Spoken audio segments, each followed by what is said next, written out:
Good afternoon, our people. As usual, I don't come again to explain how we could take help our people. Get this freedom where we don't dey talk about long time. Anyway, my name na Dr. Augusta Anosike, and I be member of LNC, also member of Daughters of Truth. Today discussion go dey very short because I want to explain how far we don't go. You don't dey tell where we don't dey talk about constitutional force majeure. Guess what? We don't do am. We do this thing for on the 16th of December 2020. And by midnight of that day, now we start to dey do our countdown. So we dey do 90 days countdown for this constitutional force majeure. And we get 5 demands where we dey ask our government to do. Say they must to do these 5 demands. And they're not supposed wait till 90 days to do these 5 demands. They need to do these 5 demands as soon as possible. Demand number 1. We dey tell the federal government, say the nationalities, the ethnic nationalities, don't talk say the constitution, say they no like am. And say the constitution get some grievances where several federal government supposed look into. And the people where they talk this, now the people where they for NINAS. NINAS, NINAS, be Nigerian Indigenous Nationalities Alliance for Self-Determination. And part of them, now the South-South, Southwest, Southeast with the middle belt. Remember last time when I talk about the Alliance territory. Now these people now they talk about. So their number 1 demand be same.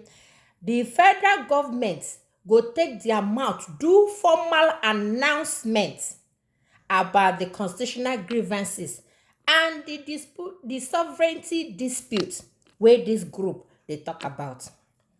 Number 2, the federal government go get formal commitment for bringing down that 1999 constitution wey be the thing where they cause all this our wahala. Now they cause all the jagbajantis where they happen for Nigeria. So the federal government go need to bring down that 1999 constitution as South Africa been do for their own apartheid constitution for 1990. Now so federal government go do. Demand number 3. We dey ask the federal government say dem go formally announce say dem dey suspend all general elections for Nigeria. We dey say no more elections for Nigeria. We no dey say boycott o. There are difference between boycott and say election no go dey cha-cha. We dey tell them say make federal government announce say until dem fix that constitution, no election. Now, number 4, we say the federal government go do formal initiation of time frame where they go take transition from the new protocol from the old system to the new protocol. Fresh transition na wey they ask for. And it go come in 2 stages. Stage 1 be say the ethnic nationalities dem go their own corner. Dem go do their own referendum or plebiscite. The thing wey referendum means say all of them go sit down, agree whether dem go come back or whether dem go. And secondly, the second stage be same. When they even say they won't come back, then the federal government and the ethnic nationalities go sit down, reach agreement. If they don't reach agreement, they no go stay.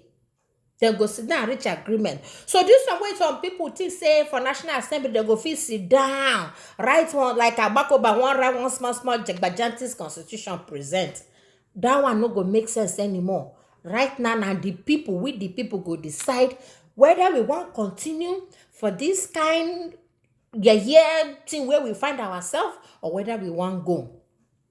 Then the last one be say the federal government go invite the people of South. When I say South, I mean the Southwest, Southeast, and South. They go invite them plus the people where they for middle belt. Then go invite us and they go put the kind transition where go allow us arrange everything the way we take one time, because this time around now we the people they look for our own solution. We know they wait for any magic from anywhere to happen. So these are the 5 demands where the people of NINAS they request. Now then they demand from the federal government. And they won't take this time. Tell all those international money lenders. Say even China self they follow borrow Nigeria money. You don't understand that kind of thing. They won't take this time. Tell them, say, Nigeria be now disputed project na Nigeria be. So if na like make na they borrow money give Nigeria. If na borrow money give Nigeria, na own. Then go attend to the money where they borrow before. But any new money where they borrow give Nigeria, starting from the midnight of the 16th of December 2020. That one are their own cup of tea. That one no concern the ethnic nationalities. So now I say, bring this message, come give our people fast. And I want give those our people we not understand what they talk. The 5 points of how we go take achieve all these things. I want make our people know, say, 1, all the jagbajantis, all the misery where they happen to them for Nigeria, where be say light no go day. You go do NYSC, no go get job. You go school. Instead, where your mates go read 4 years, you go read 12 years. ASU go strike. No electricity. No good roads. No hospital. Nothing. Meanwhile, the people were supposed be your leader. Then they carry the money, put for their pocket. Nyafu. One tell you, say, make you shine your eye. The second one be say, the life of the constitution is they renew every 4 years by election. Now election, they make them renew all these things. And now they make people understand, say, we don't want election anymore for that country. Until then, listen to our demand. Number 3. Now only political parties now in the contest election. No. Not be with the people. No. Because as Nigeria take day, rough na happen plenty for that place. So no only politician they contest election. We don't need to tell our politicians, say make them close shop. Make na close shop. Make na close shop until we answer that thing where they trouble us. We will be the people. All the political parties in Nigeria, now then they allow that constitution they go forward. Because every time when they go do vote, they will come swear, say they will uphold that constitution. So now we tell them, say, whoever win, whether na APC win or na APGAO, na PDP or youth whatever, any party will win, go still come out and swear on top of that constitution. Now make us talk, say we no need make anybody at all even approve election. Not to talk or say they won't win the election, not to talk or say they won't swear for the election. So we they tell everybody, make una close shop.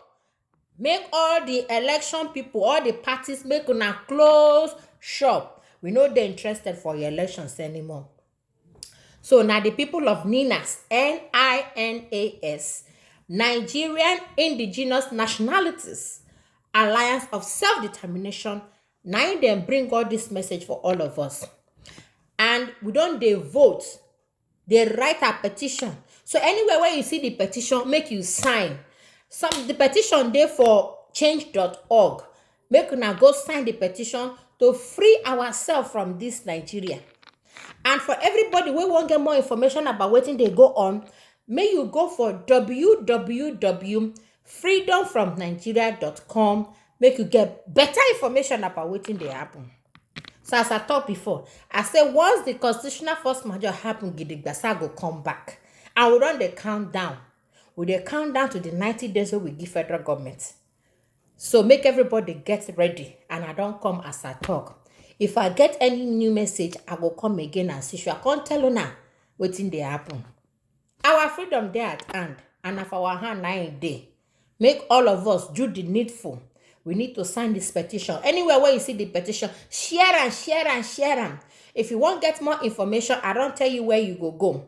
You go also go for Daughters of Truth. We there for YouTube. Make you listen to some of our videos where we don't dey explain this thing long time about how we go take get our freedom. We don't tell all those freedom franchise. So make them close shop. Make them go sign because our freedom don't dey close. So for all those wey want to do the one, all those wey want Biafra, all those wey even want make them remain for one Nigeria but with better constitution, all those wey want resource control, if you want do anything wey go benefit you as a person, you need to go sign that thing and enter this thing wey we dey tell you so that all of us go get our freedom. So that the Fulani is not go dey rule us for life oh. Because as e be, dem think say na only them leadership dey for their hand. But this time around, we wan collect wetin belong to us originally. Una do. Thank you for listening. Bye bye.